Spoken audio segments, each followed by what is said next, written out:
நீ ஏன் வந்து அரைகுறையா ட்ரெஸ் பண்ண, நீ ஏன் பேண்ட் சட்டை போட்ட, நீ ஏன் இழுத்து போத்திட்டு போல, இழுத்து போத்திட்டு போனாலுமே சீன்றாங்களே, சின்ன குழந்தைங்களை வந்து சீன்றாங்களே, சின்ன குழந்தைங்களை ரேப் பண்ணி கொலை பண்றாங்களே, அந்த குழந்தைங்களுக்கு என்ன தெரியும், செக்ஸ்னா என்னன்னு தெரியுமா? அப்போ இது போன்ற கேள்விகள்ல நீ எதுக்கு வந்து நைட்டு வெளியில போன, நீ எதுக்கு வந்து முன்பின் தெரியாத ஆளுங்களோட பேசுற, இந்த மாதிரி கேள்விகளை கேட்கக்கூடியவர்கள் சம்பந்தப்பட்ட குற்றவாளிகளை நோக்கி ஒரு பெண்ணோட பர்மிஷன் இல்லாம அவை மேல ஏன்டா கை வச்சேன்னு ஏதாவது ஒரு கேள்வி கேட்கறாங்களா? அவர் பாலியல் தொழிலில் ஈடுபடக்கூடிய பெண்ணாக இருந்தாலும் அவ பர்மிஷன் இல்லாம அவ மேல ஒரு விரல் கூட படக்கூடாது. அதுதான் கன்சென்ட்னு சொல்றோம். சம்மதம், கன்சென்ட் அப்படிங்கிற ஒரு வார்த்தைக்கு எவனுக்குமே அர்த்தம் தெரியலையே, கோர்ட்டுக்கே தெரியலையேங்க. மரைட்டல் ரேப்ப ஜஸ்டிஃபை பண்ணிட்டு இருக்காங்க கோர்ட். இன்னைக்கு கல்யாணம் ஆயிடுச்சுன்னா ஆம்பளைங்க என்ன வேணா செய்யலாம், அதுக்கான லைசன்ஸ் அப்படிங்கிற மாதிரி தானே பேசிட்டாங்க. அப்ப சாதாரண மக்களுக்கு அந்த புரிதல் வரணும்னா அது எப்படி வரும்? இன்னமும் நம்ம வந்து ஒரு பேட்ரியார்கள் ஒரு சாதிய சமூகத்துலதான் வாழ்ந்துகிட்டு இருக்கோம். பெண்களுக்கு இரண்டு விதமான வன்கொடுமைகள், இது ஜெண்டர் ரீதியாகவும் நம்ம ஒடுக்கப்படுறோம், சாதிய ரீதியாகவும் ஒடுக்கப்படுறோம்.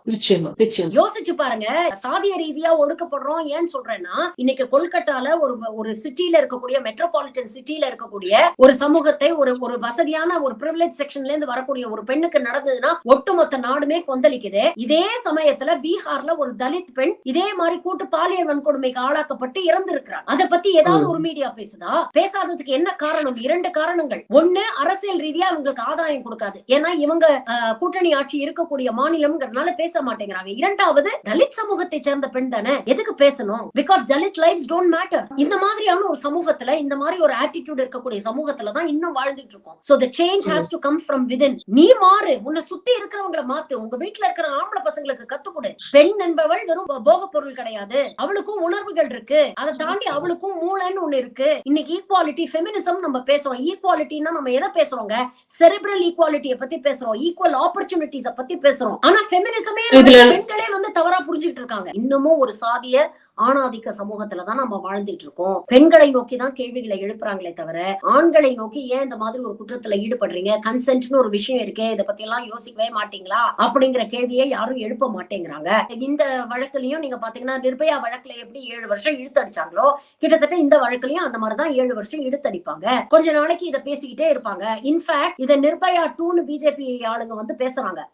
எனக்கு வந்து தெரிஞ்சு பேசுறாங்களா தெரியாம பேசுறாங்களான்னே தெரியல. ஒரு சென்சேஷன் ஏற்படுத்தணும் அப்படிங்கிற நீங்க பேசக்கூடிய விஷயம் உங்களுடைய அரசாங்கத்தை நோக்கிய விமர்சனங்களை எழுப்புது அப்படிங்கறத ஏன் இவங்க புரிஞ்சுக்க முடியுது? இத நிர்பயா 2ன்னு பிஜேபி ஆதரவாளர்கள் சொன்னாங்கன்னா, அப்ப இந்த 12 வருஷத்துல எதுவுமே மாறலன்னு தானே அர்த்தம். அப்ப ஒரு ஹத்ராசன் நிர்பயா 3ன்னு சொல்லுவோம், ஒரு உன்னாவன் நிர்பயா 4ன்னு சொல்லுவோம், ஒரு பிரிஜ்பூஷன் சரண் சிங்க நிர்பயா 5ன்னு சொல்லுவோம், ஒரு நிர்பயா 6ன்னு சொல்லுவோம். Nothing has changed. Nothing has changed. Nothing will change unless the change comes from within.